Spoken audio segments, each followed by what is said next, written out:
याद दिला रहा था, मैंने भी इस पर ध्यान नहीं दिया। यूएस और यूके में मेरी दिनचर्या बहुत व्यस्त थी। मैं यहां आया, सिर्फ एक दिन आश्रम में, फिर मैं ऑस्ट्रेलिया चला गया। बेहद व्यस्त दिनचर्या। एक दिन के लिए मैं किसी बेकार बुखार से बीमार हो गया और फिर मैं यहाँ आया, सिर्फ एक दिन के लिए। फिर मैं नेपाल गया, मैंने कैलाश में ट्रैकिंग की, नेपाल में ट्रैक किया, कैलाश में ट्रैक किया। मैं वापस आया, एक पूरा दिन भी नहीं, आधा दिन। फिर मैं कावेरी कॉलिंग के लिए चला गया। आपको पता है, मैं 5 दिन के देश भ्रमण पर था, जहां मैं कावेरी कॉलिंग के लिए राजनीतिक सहायता पाने की कोशिश कर रहा था। मैं वापस आया और उसी दिन मैंने कावेरी कॉलिंग शुरू कर दिया और इसे खत्म करके बस मैं यहां आया ही था, एक दिन भी नहीं। 17 को हम आए, 18 को सुबह 9 बजे मैं मीटिंग्स के लिए बैंगलोर चला गया और ये चलती ही रही। मैं कल ही लौटा हूं। तो वो कह रहे थे, सदगुरु आपने एक दिन का भी आराम नहीं किया। आज मेरे आराम का दिन है। Okay. आप तालियां क्यों बजा रहे हैं?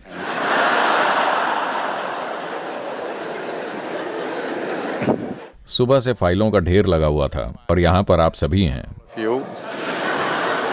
और अब मीटिंग पर मीटिंग है और आज रात 11 बजे काल भैरव कर्म है। आज रात महालय अमावस्या, ये आराम का दिन है। Okay. तो क्या शरीर कभी कभी शिकायत करता है? बिल्कुल ये करता है। अगर शरीर शिकायत नहीं कर रहा है, इसका मतलब आप इसे इस्तेमाल नहीं कर रहे हैं।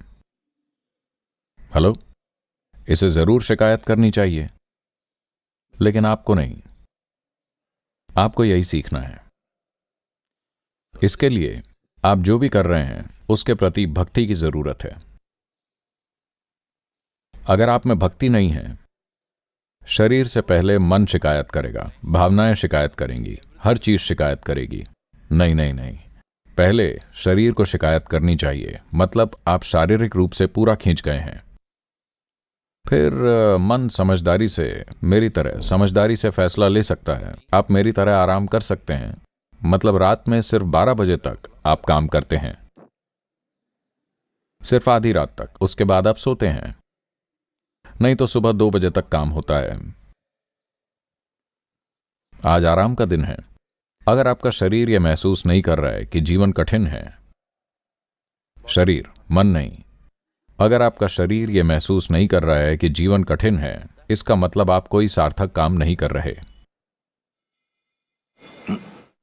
आपका शरीर लगातार काम पर लगाया जाना चाहिए। इसे सोचना चाहिए कि यह कठिन है। जब आप बेड पर जाएं तो आप सोएं नहीं, आप मर जाएं। Yes.